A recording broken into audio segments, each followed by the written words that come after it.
poolisii Oromiyaa dhihaatee dhimmicha irratti deebii akka kennuuf gaafatamus akka hin dhihaatin gabaafnee turre. Koloneel Gammachuun bu'uura ajaja manni murtii federaalaa dhaddacha jibbaataa dabarseen hidhaa yeroo dheeraa booda hiikamanis hoogganoonni adda bilisummaa Oromoo hedduun ammallee hidhaatti argamu. Obbo Abdii Raggaasaa, Obbo Mikaa'el Booran, Kennesaa Ayyaanaa, Lammii Beenyaa, Daawwit Abdataa fi Gadaa Gabbisaa isaan ammallee hidhaa jiran keessaati. Haalli fayyaa namoota hidhaa jiran kanaas akka yaachisaa ta'u OMN maatii fi namoota itti dhiyeenyaan dhimma isaanii hordofaa jiran irraa odeeffannoo argate bu'uura godhachuun gabaasaa turee jira. Hoogganoota baa'oo hidhaa jiran kanneen alattis qeerroo fi qarreen dhalattoonni Oromoo kumaatamaan lakkaa'aman badii tokko malee itti fufiinsaan hidhaatti dararamaa jiraachuun isaanii ni beekama.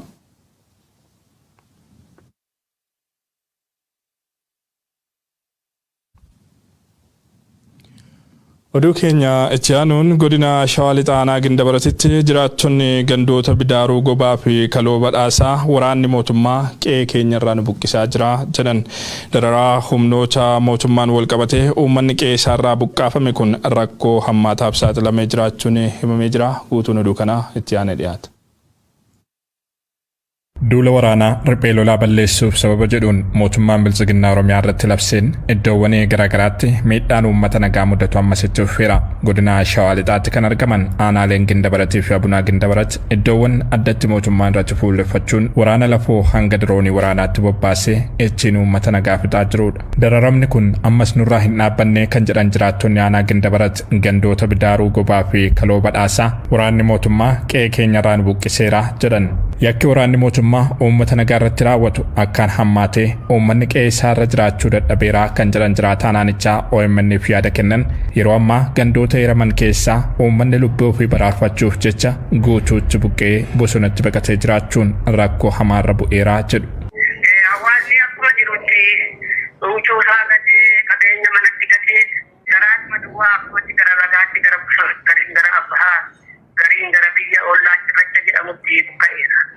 Sababni isaa waraana mootummaatiin shanee deeggartu jechuudhaani. Garii qeerroo ta'e gara waraanaatti geessuuf uummata mana jiru immoo dubartoota garii gudeetuu garii qaqaqqatuu afamuuziidhaan waraananii lafatti waan isaanii gochaa jiru warra manatti hamsifnee jiru. Waraanni mootummaa gandicha buufatee jiru guddaa xiqqaa osoo hin jedhin akkuma arge dhukaasee uummata nagaa fixa. Saamichi waraana kanaan qabeenya uummataa irratti raawwatamus itti fufeeraa jedhu jiraattonni aanichaa. Kana malees dargaggoo humnaan qabanii gara dirree waraanaatti fe'uun taatee yeroo ammaa mul'ataa jiru ta'uu ibsan. Gocha hawaasa nagaa giddu gala godhachuun aanichatti raawwatamaa jiruun wal qabatee dubartiin ulfaallee qe'ee isheetii buqqa'uuf dirqamtee bosonatti da'aa jirti jedhu. Gocha isaan mudataa jiru qaamatti iyyatan dhabuun rakkoo hammaataa bu'anii jiraachuu ibsaniiru. Rakkoon kun kan gammare gaafa dibaataatii kaase. Amma uummanni baqataa jira. Baqatee gadda kaleessa jalaa baqatee ofirraan dararamaa jirra. Waan nyaannu hin qabnu, waan dhugnu hin qabnu, waan uffannu hin qabnu bosonaatti dararamaa jira. Namatti iyyannu iyyuu hin qabnu. Eenyutti iyyanna? Ani qaama jiru, ana ta'a jiru, amsaa jiru mootummaadhaa eenyutti iyyanna? Hawaasni akkuma baqateetti bosona jira. Kutaalee Oromiyaa keessumaa iddoowwan waraanni bilisummaa Oromoo bal'inaan keessaa socho'a jedhamanitti waboof da'oo taataniittuu jechuun yakki waraana mootummaatiin uummata nagaa irratti raawwatamu akkaan hammaateera. Yakki Oromiyaa keessatti guyyaa guyyaan uummata nagaa mudataa jiru kun garuu uummata biyya keessaas ta'e hawaasa addunyaa biraa xiyyeeffannoo malu hin arganne. Kun ammoo itti fufiinsa yakkoota kanneeniif dhimma kan rabaneedha.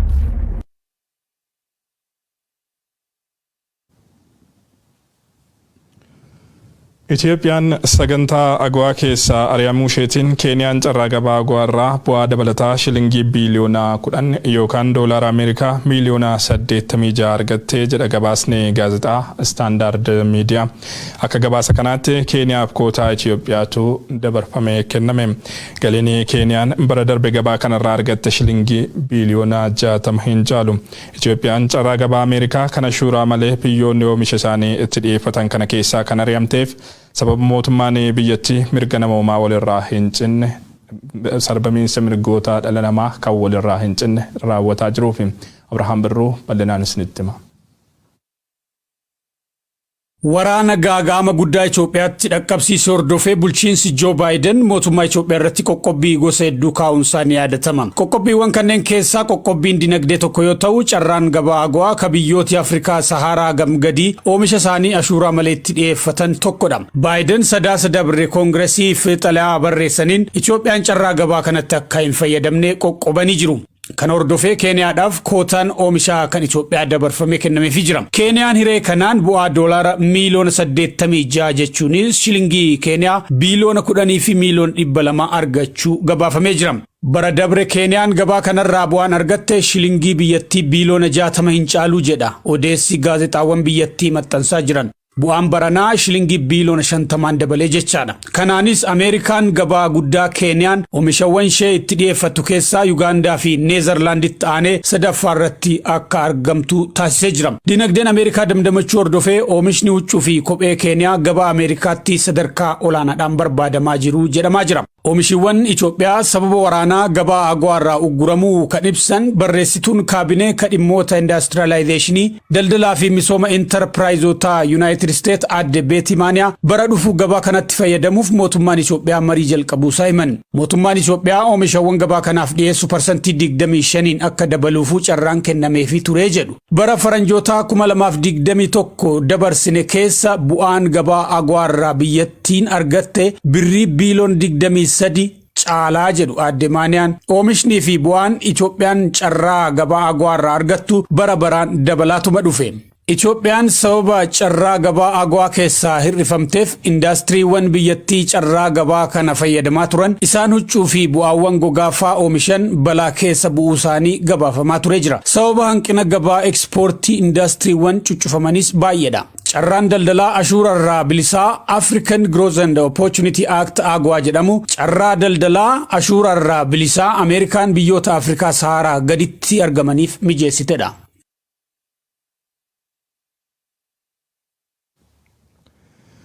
Jaarmiyaan godaantota addunyaa IOM lammiilee Itoophiyaa sababa waraana biyyattii keessatti deemaa jiruun Yemen keessatti ugguraman 6,750 biyyatti deebisuuf jedhame.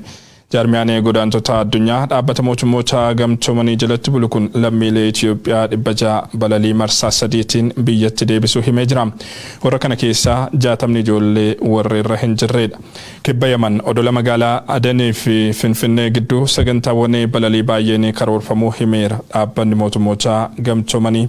Baqattoonni kunneen isaan sababa waraanaan ugguramanii jiran akka ta'an warra gaaga'ama jajjabaa fi saaxilaman ta'uu qondaalli olaanaa IOM kan ergamaa Yemen Christian Rotenster himeera.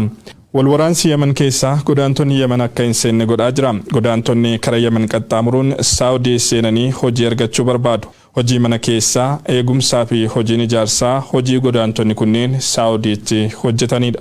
Akka gabaasaa jaarmiyaa godaantota addunyaa IOM kanatti bara dabre qofa godaantonni gaanfa Afrikaa karaa obsa fixachiisaa cehuun gara Yemen qaxxaamuran 27,700 ta'u.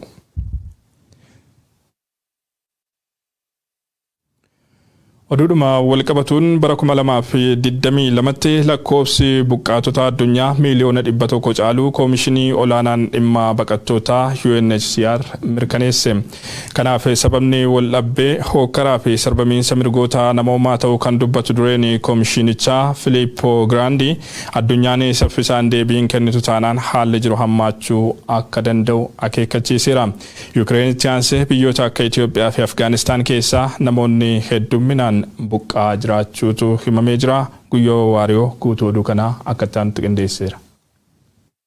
Says the number has exceeded 100 million for the first time on record. Barkum lamaaf diddamilama lakkoofsi baqattoota addunyaa miiliyoona 100 caalu koomishiniin olaanaan dhimma baqattoota UNHCR mirkaneesse. Lakkoofsi kun waggaa dabre kanallee miiliyoona 90 ta'uu yaadachiis gabaasichi bara kan keessa immoo miiliyoona 10 dabalee 100 guutarraan dhangala'uu rakkoo jabduu jedhan. Kanaaf immoo sababi waldhabdee jeequmsaaf sarbamiinsa mirga namoomaa qofa don taane daaba hama dhala namaatiin ilmaan namarra dalagamirra khabiyyoottan akka Itoophiyaa, Burkina Faso, Maayinamaariif Naajeeriyaa, Afgaanistaaniif Dimokiraatik Riippaabilik Koongoo fa keessan namni hedduun dheechuu raga qabaa jedha. Waraana hongeef qaala'insi jireenya qofa osoo hin taane sarbamiinsi mirga namoomaatiif buqqaatota biyya keessaatiin addunyaa dursuu akka jirti Itoophiyaan biltsiginnaa biyyi buqqaatota baay'ee qabdi jedhamu UNHCR maqaa isaanii dhakeessa fiixe qararratti argama. It's the result of violence in Ethiopia, Burkina Faso, Myanmar, Nigeria, Afghanistan, the Democratic Republic of the Congo. Khamaleelle waraan Raashiyaan jisadiin durgurraan dhalgaaf 24 irra jalqabuun keebirra godha jirtuun namooti miiliyoon 8 dhiyaatan qabeef qabeenya irra buqqa'uuf miiliyoonni jammoo baqattootaani bibbira keessa galmaa'u isaanii dubbatama. Koomishiin olaanaa dhimmi baqattoota ka Yuunaayitid Neeshinitti irra guddaa kataaba Filiippo Giraandii qaamoleen bibbulchan ilmaan nama gaargalchuu adamsuuf waldhabdee diqqeessuuf hojjechuu baannaan lakkoofsam galmaa'u jiru hunda baluu danda'a jechuun akeekachiisa. Baqattooti addunyaan teen qabdame miiliyoon 100 biyyootan addunyaarra lakkoofsa uummataatiin 14 jiranii walqixa jechuu. Fakkeenyaaf Ijiptu kan Gibsi fudhachuu dandeenya. Namoota lakkoofsa uummata Ijiptii walqixa ta'anitti addunyaa guutuurra baqatee jedhan. Hammaleelle namooti miiliyoon 50 caalan biyya keessa buqqaanii faffaca'uu raga qaba jedhu UNHCR baqattoota addunyaa bakka cufirra baqatan walqixxee simachuu qabni jechuudha. There is not just Ukraine that we should not forget all the rest. Irra guddaa dhaabbata fayyaa addunyaa Dr. Tedros Adhanom dabalatee addunyaan ilmaan nama walqixxee ilaaluutti hin jirti jechuun koomatu. Baqattoota Yukireeniitiif gargaarsi godhamuu jira midhaaga ta'u ka dubbata irra guddaan koomishiin kanaaf bigiraan baqattoota biyyira irra dhufanilleef deeggarsi wal fakkaataan godhamu qaba jechuun gaafata. Taatullee ammoo deeggarsi godhamu hamu lubbuu dheeressuuf malee lubbuu oolchuuf hin danda'a jedhu koomishiiniin olaanaan dhimmi baqattoota kun ilmaan nama biyyi isaan irra dhiibaman hin godaanneef hojiin jabduun hojjetamuu qabdi jechuun jabeessa akeekachiisa. Dhimmuun baqattoota kanaan wal qabateellee gabaasa addunyaa ardiileef biyyoota bakka bu'an walakkaa jedhu fukee gad lakkisaa jedhe. The United Nations has sounded the alarm bell on the issue of world refugees. Oduu keenya chaanuun dhaabbanni fayyaa addunyaa Dr. Tedros Adhanom tuffiinsaan dhaabbaticha akka hooggananiif irra deebiin filate. Dhaabbatichi yaa'ii waggaa kan marsaa 75ffaa Jeneevaatti taa'aa jiru irratti Dr. Tedrosiin hoogganaasaa waggoota 5 dhufanii gochuun filatee jira. Dr. Tedros weeraraa dhibee COVID-19 dabalatee qormaatawwan jajjaboo bara hojii isaanii marsaa duraatti dhaabbaticha mudataniin qormaata jabaa keessa seenanii turan. Hooggansi yeroo dhaabbatichi qormaata jajjaboo keessa seenetti kennaa turan irra deebiin filamuu isaaniitiif akka sababaatti dhimmoota dhihaatan keessaati. Dr. Tedros amantaa dhaabbatichii fi biyyoonni miseensa dhaabbata fayyaa addunyaa irratti gataniifis galateeffatanii jiru. Waldhabbee TPLF waliin qaburraa ka'uun namni kun irra deebiin dhaabbaticha hoogganuuf carraa argachuu hin qabu kan jedhe mootummaan biltsiginnaa Itoophiyaa. Dr. Tedros kaadhimamaa ta'anii dhiyaachuurraa eegalee hanga filatamuutti bifa garaagaraatiin mormii dhageessisaa turee jira. Haa ta'u malee biyyoonni miseensa dhaabbatichaa biroon himannaa mootummaa biltsiginnaa kana fudhatama dhabsiisaniiru. Dr. Tedros irra deebiin carraa dhaabbaticha hoogganuu akka argataniifis deeggarsa taasisaniif. Dr. Tedros filatamuu isaanii hordofee biyyoota kaadhimamummaa isaanii deeggaran addatti galateeffataniiru. Oduu keenya xumuraatiin Ameerikaa kutaa bulchiinsa Teeksaasitti haleellaa mana barumsaa sadarkaa tokkoffaa Roob jedhamu kan magaalaa Uvalde keessatti argamu irratti raawwatameen barattoota 19 dabalatee namoonni 20 caalan ajjeefaman. Haleellaa kanaan wal qabatee dargaggeessi umurii 18 kan gochicha raawwate poolisootaan wayitaa ajjeefamu. Masaraa mootummaa White House dabalatee gamoowwan federaalaa hunda irratti alaabaan gad bu'ee akka fannifamuu fi manneen barnootaa kutaa magaalichaa keessatti argaman hanga waggaa dhufuutti akka cufamaniif President Biden ajajanii jiru. Gabaasota maddeen garaagaraa guyyoo waariyoo akka ta'anitti qindeesseera. says that a gunman has shot dead 14 pupils and a teacher. Ameerika kutaa bulchiinsa Teeksaasitti leellama barumsa sadarkaa tokkeessoo tokkirra godhameen barattoota 19 daratee namni 20 afaan qabijjeeffamu miidiyaaleen gabaasan. Mucaan umrii waggaa 18 kun adoo poolisootaan tarkaanfiin irratti fudhatamin dura man barumsa sadarkaa tokkoffaa rooba magaala ulvaar keessatti argamerra dhukaas banuun barattoota 19tiif namoota dhibii lama lakkanum galaafate. Qawwee automaatikii shugguxi qabate seenka jedham gurbaan cubbichi qoone man barumsa daa'imman umrii 11 baratan seen akka bushaatti ilmaan nama obbaasee jedhe. Mucaan dabama kan hojjete duubarra poolisootaan ijjeefam kun duub baratama